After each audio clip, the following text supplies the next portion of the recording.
আমাদের ছেলে গুলি খাইছিল, একটা মামলা করতে হবে। আমাদের বলছিল যে আপনার আহত মামলা, সে নিহিত মামলা করছে, আমরা জানি না। আমি আসলে মরি না, আমি বেঁচে আছি। কাগজে কলমে শিশু জিহাদ শহীদ হয়েছেন আজ থেকে 11 মাস 5 দিন আগে। ঘটনার শুরু 2024 সালের 5ই অগস্ট। বসিলা ব্রিজের নিচে গুলিবিদ্ধ হন জিহাদ। এরপর তাকে প্রথমে নেওয়া হয় গণস্বাস্থ্য মেডিকেল কলেজ হাসপাতালে। অবস্থার অবনতি হলে ঢাকা মেডিকেলে ভর্তি করা হয়। সেখানে চিকিৎসাধীন অবস্থায় 3রা জুলাই মারা যান বলে উল্লেখ করা হয় মামলায়। এ ঘটনায় 6 অক্টোবর কেরানীগঞ্জ মডেল থানায় 118 জনকে আসামি করে হত্যা মামলা দায়ের করেন জিহাদের বাবা। বেশ কয়েকজন জেলও খাটছেন বর্তমানে। কিন্তু বাস্তবতা একেবারেই উল্টো। জিহাদ এখনও জীবিত। হত্যা মামলার 4 মাস 6 দিন পর খোঁজ মেলে জীবিত জিহাদের। পরে সে আদালতে হাজির হয়ে 164 ধারায় জবানবন্দি দেন, মারা যাননি তিনি। তার বাবাও স্বীকার করেন মামলাটি সম্পূর্ণ সাজানো। তারা আমাদের ভুল কথা বলে আমাদের কাছে এই কাগজপাতিগুলো নিয়ে তারা মিথ্যা একটা মামলা সাজাইছে। আমি সবার কাছে আবারও বলছি যে একটা মিথ্যা মামলা। আমার ছেলে জিহাদ আমার সাথে আছে, আমার ফ্যামিলি আমার সাথে আছে। তারা বিভিন্ন চক্রান্তে আমাদের এরকম ভাবে ফাঁসাইছে। জিহাদের বাবার অভিযোগ, কেরানীগঞ্জে এনসিপির নেতা শাহজাহান সম্রাটের পরিকল্পনায় বাধ্য হয়ে সে সময় মামলা করেন তিনি। তাদের মধ্যে কথোপকথনের একটি ফোন কল রেকর্ডও এসেছে কালের কণ্ঠের হাতে। এগুলো তো এখন আপনার দৌড়াদৌড়ি করতে হবে, ওই যে কাগজগুলো জমা দিতে হবে মন্ত্রণালয় নিয়ে। মনে করেন কি যে জমা দিলে সপ্তাহখানের ভিতরে কিন্তু সবাই কিন্তু পাচ্ছে। হ্যাঁ, এক্সট্রিম মশার কয়েল প্ল্যান্ট ফাইবার দিয়ে তৈরি, তাই সহজে ভাঙে না, সুগন্ধিযুক্ত ও নিরবিচ্ছিন্নভাবে জ্বলে। ডেঙ্গু, চিকুনগুনিয়া বাহি সহ যে কোনো মশার বিরুদ্ধে দেয় এক্সট্রিম সুরক্ষা। 35 লাখ টাকা করে পারিমাণিক। কারণ এই মামলা তো কপি তো চলে গেছে এই যে জাজের সঙ্গে।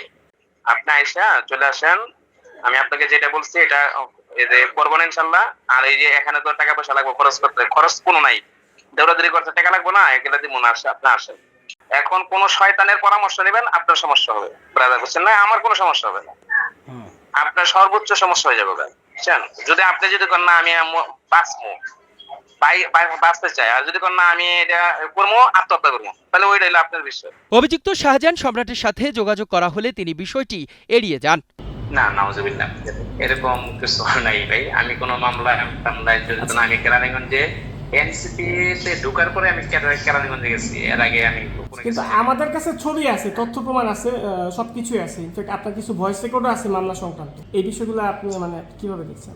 না, এগুলো যদি হয় তাহলে আমি জিহাদ নামে মামলায় এগুলো আমি কেরানীগঞ্জের মামলা আমি কোনো বুঝতে চাই। মৃতের বাবা মানে ওকে মৃত দেখে বাবার সাথে টাকা পয়সার ব্যাপারে কথা বলেছেন, এই ফুটেজগুলো আমাদের কাছে আছে বা তথ্য প্রমাণগুলো আছে। এই বিষয়ে আপনার বক্তব্যটা কি আসলে? না, এই ধরনের কিছু নাই যে আমি যে টাকা পয়সার বিষয়ে কথা বলছি, এই ধরনের কিছু। এদিকে কেরানীগঞ্জের বৈষম্যবিরোধী আন্দোলনের নেতা ও খোদ স্থানীয় ছাত্ররা নিশ্চিত করেন 5 অগস্ট এমন ঘটনাই ঘটেনি। 4 আগস্ট বা 5 আগস্ট পুরো কেরানীগঞ্জে আমরা এই তথ্য এখনো পাই না যে জিহাদ নামে কেউ মারা গেছে। মামলায় দেখানো ঠিকানায় জিহাদের পরিবারকে খুঁজে পাওয়া যায়নি। তবে অনুসন্ধান করে গাজীপুরের এক দুর্গম গ্রাম থেকে খুঁজে পাওয়া যায় জিহাদ ও তার পরিবারকে। সেখানে গিয়ে সত্যতাও মেলে পুরো ঘটনার। আমি জিহাদ, আমি বৈষম্য বিরোধী আন্দোলনে গুলিবিদ্ধ হই আবার 5 আগস্টে। কিন্তু আমার মিথ্যা মামলায় ফাঁসাই দেওয়া হয়েছে। আমি আসলে মরি না, আমি বেঁচে আছি। আর যারা আমার করছে মিথ্যা মামলা ফাঁসাইছে, নাম হচ্ছে মোহাম্মদ সম্রাট, শাহজাহান সম্রাট, আরো 3-4 জন ছিল। আমাদের কেরানীগঞ্জের সম্রাট নামে এক ভদ্রলোক আইসা বলে আমাদের যে একটা অনুদান নিয়ে দিবে। হ্যাঁ, অনুদান করার পরে একটা মামলা করতে হবে। আমাদের বলছিল যে আপনার আহত মামলা। পরে সে নিহিত মামলা করছে, আমরা জানি না। আমরা পরে বাসায় আইসা আমরা একটা মেসেজ পাই যে আমার ছেলে জিহাদ সে মৃত। পরে আমরা এগুলা আমাদের এই মামলাতে একটা সিম ছিল, ওই সিমটা বন্ধ করে দেওয়ার পরে পুলিশ আমার পার্সোনাল নাম্বার সংগ্রহ করে আমাকে ফোন করে যে আপনি কোথায় আছেন। পরে আমি বললাম স্যার আমি তো অমুক জায়গায় আছি। তো সেখান থেকে তারা আসলো আমার বাসায়, আইসা আমার থেকে তদন্ত নিয়ে আমাদের কেরানীগঞ্জ মডেল থানায় নিয়ে গেল। নিয়ে যাওয়ার পরে সেখান থেকে ঢাকা সুপার হেড যে ওনাদের কাছে নিয়ে যাওয়ার পরে আমাদের কাছে জবানবন্দি নিল। তারপরে ওইখানে আপনার হাইকোর্টে যে ম্যাজিস্ট্রেট আছে, ম্যাজিস্ট্রেটের কাছে নিয়ে জবানবন্দি দিলাম আমি।